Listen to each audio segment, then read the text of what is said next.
Hello, and welcome back to the Live Label Free podcast. I'm your host, Livia Sara, and you want to know what time it is? It's time for Q&A Tuesday, which is a series of the podcast in which I answer your questions about autism, eating disorders, and everything in between. Today's question has been very frequently asked, and it is, how do you tell the difference between an OCD behavior and an autistic trait? I answered a very similar question a while ago, explaining the difference between an ED behavior and an autistic trait. So if you have not yet listened to that episode, I highly recommend you go back and check it out. And I will also leave the link to that episode in the show notes below. Speaking of that episode, in fact, the answer I will be sharing today will actually be very similar to the answer I did share in that episode, because the reason for any behavior comes down to the intention behind it. But before we dive in, I want to remind you that my memoir, Rainbow Girl, is officially available in all formats.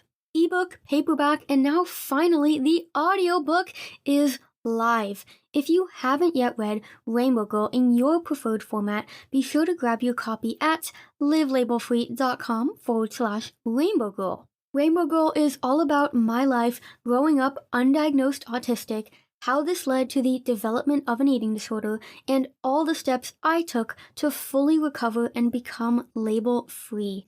Whether you've already read the hard copy of Rainbow Girl or haven't even heard of the book, you can now immerse yourself in my story in a whole new way. Don't get me wrong, I love physical books and will forever be a reader of physical books, but let's be honest, life is busy, and when you're neurodivergent like me, sitting down to read can feel like a monumental task.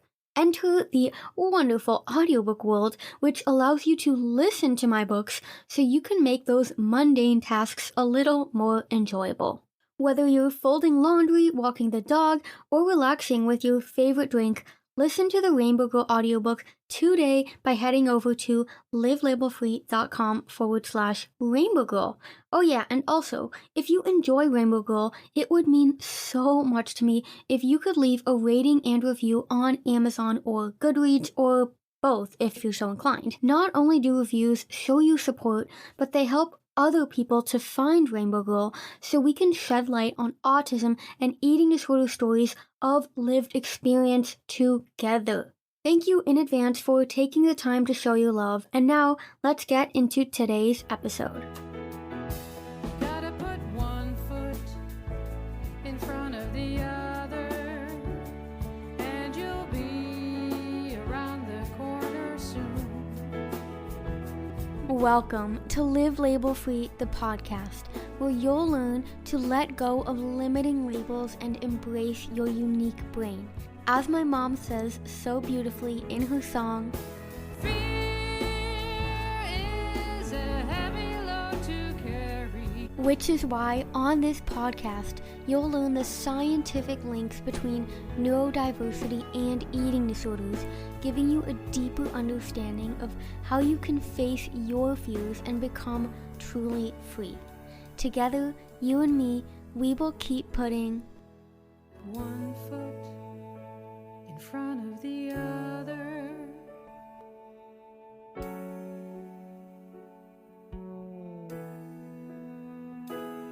Okay, so let's talk about OCD behaviors and autistic traits. Just like ED behaviors and autistic traits can be hard to distinguish from one another due to their nuanced and overlapping nature, OCD can often look like autism, and autism can often look like OCD. However, as the ancient Greek philosopher Plato so eloquently expressed, things are not always what they seem. The first appearance deceives many. Therefore, when it comes to differentiating OCD from autism, we need to look closer at each condition and their root.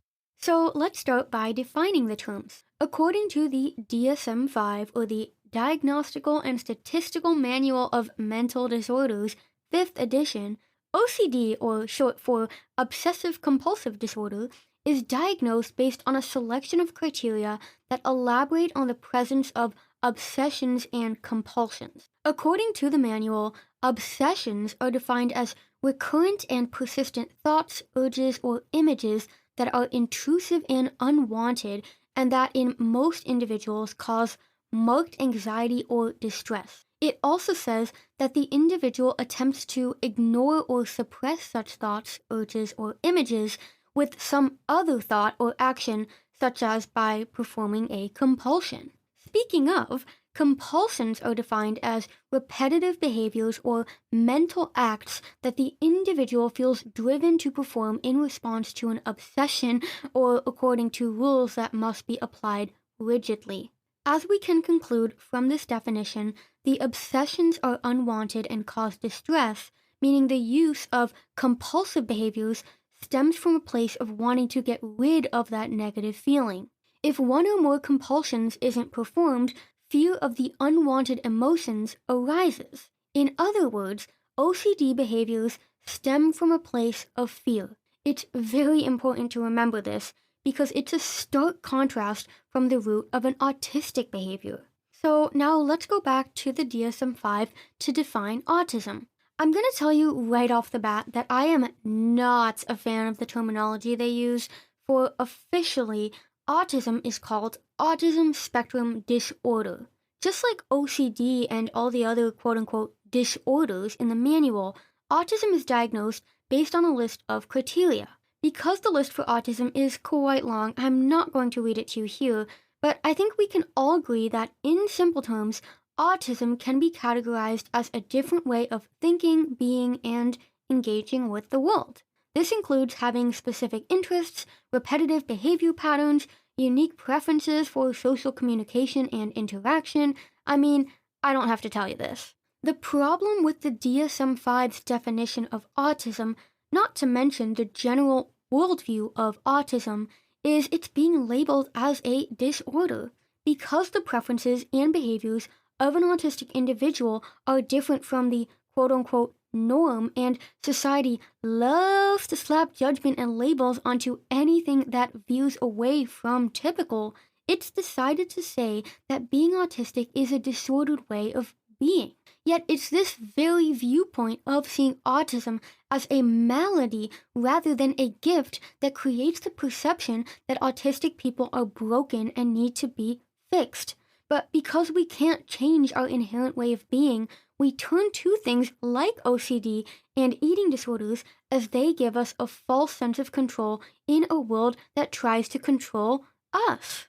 Anyways, because autism is an inherent part of someone's identity, autistic behaviors, by their very nature, are rooted in love. Just like a neurotypical person expresses love for themselves by drawing a warm bath or lighting a candle or putting on a comfy sweatshirt, an autistic person who lines up all their pencils in rainbow order or always counts how many seconds they brush their teeth or eats the same food for every meal every day because they love it, these are all behaviors that emanate self-compassion and safety. And that, my friend, the root of the behavior is exactly how to tell the difference between OCD and autism. To recap, OCD behaviors are rooted in fear. Fear that something bad will happen when the compulsion isn't acted upon.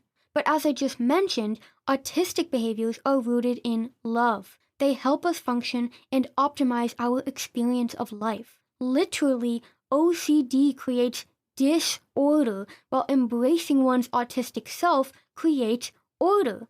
Therefore, autism cannot be a disorder. And that, my friend, is the answer to today's Q&A Tuesday about how to tell the difference between an OCD behavior and an autistic trait. If you loved this episode, please share it with a friend, family member, or on Instagram and tag me at livelabelfree. I love to hear from you as it makes this podcast more of a conversation. And if you want to have a real live conversation with me and learn how you can embrace your autistic self and let go of disorder in your life, whether that be an ED, OCD, or any other type of hindrance, schedule a consultation call for one-on-one coaching with me by visiting the link livelabelfree.com/coaching. I hope to talk to you soon, and otherwise, you'll catch me in the next episode. Bye-bye for now. Are you a parent or caregiver seeking to better support your autistic loved one struggling with an eating disorder? Well, I have some exciting news for you. Imagine this, a community where you can learn from autistic individuals with lived experience of an eating disorder and connect with other parents in the same boat as you in real time. Something I've learned through working with many parents through one-on-one coaching is that they want guidance from people with lived experience, but they also want a community of other parents that are desperate to support their autistic child through recovery from an eating disorder. So, me being the passionate problem solver I am, I figured, why not bring my own perspective of autistic-friendly eating disorder recovery together with your parental lived experience to create a program that both supports and empowers caregivers to support their autistic loved ones struggling with eating disorders. I'm thinking live group coaching calls with 24/7 access to an autistically ED-free community and tons more research, resources, and guest experts to help you understand how you can best support your autistic child to full recovery from an eating disorder. But here's the deal. I will only launch this program if there's enough genuine interest, meaning your voice matters. That being said, if you are interested in learning more about this program and potentially joining other parents just like you, please sign up for the waitlist at livelabelfree.com/group. So that's livelabelfree.com/group. I cannot wait to embark on this empowering journey with you and other superhero parents out there. Just one foot in front of the other, and you'll see around the corner soon. This podcast has been recorded by your host, Liv. This podcast has been edited by my small but mighty Live Label Free team, and the beautiful song One Foot in Front of the Other that you are now listening to was written and recorded by my beautiful mom, Louise Alexandra. I am so grateful for my team and everyone who supports Live Label Free.